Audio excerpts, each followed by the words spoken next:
Okay, next, educational tours. There were no additional questions submitted. I did receive one phone call about just our forms, and those administrative procedures were put together by the Policy Council a few years ago and reviewed by our legal counsel. And so there are established procedures that were reviewed and that we do follow on a regular basis and have the attorneys review on a biannual basis, I would say. So for the board, I had made that call. In the past, we had the luxury of having a couple attorneys, as boards, but when we read those documents, they look good, but not being an attorney by practice, I would not know if something was missing.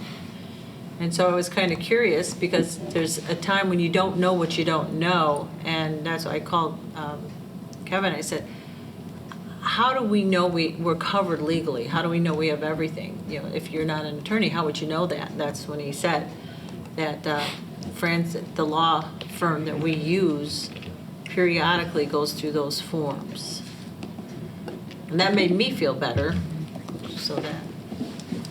It's good, that's what we pay them for, right? Right, so that when we're out and reading through the legal form, if students make poor choices, and I'm not saying they would, I went with 3 busloads to New York City and everybody was really just wonderful.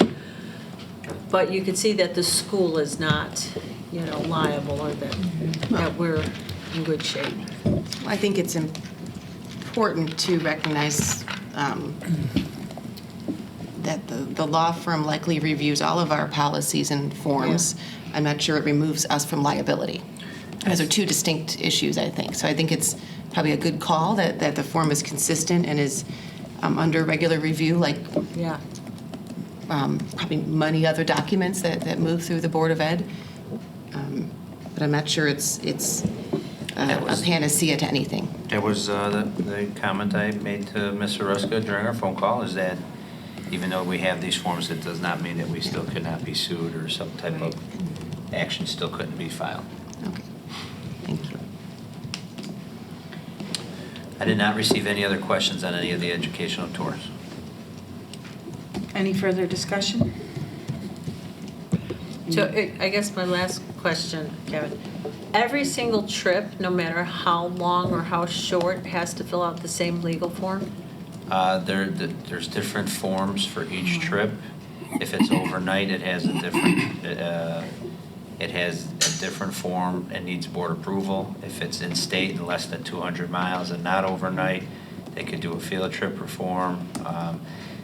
So there's 2 or 3 different sets of forms that we use as our administrative procedure that the Policy Council established with the attorneys a few years ago.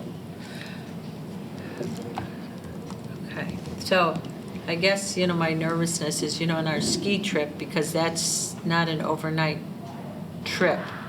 But, the potential for injury is a little higher on that trip?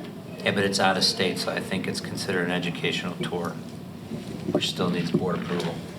And so that way, if a student were to have, a mishap, Right. they need to be brought to the hospital or whatever.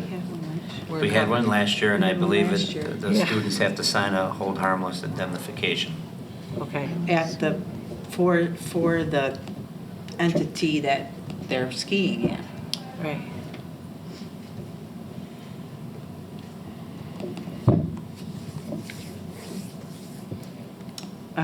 Can I have a motion? All right, Board of Education Township High School District 208, Cook County, Illinois, approves the 10 educational tour requests as presented in the September 24th, 2019 Board Agenda Packet. Second, Second. please.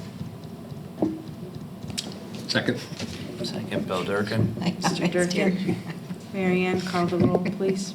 Mr. Durkin? Yes. Ms. Ruska? Yes. Ms. Sierra? Yes. Ms. Towner? Yes. Ms. Salas? Yes. Motion carries. Okay. Check that off my list.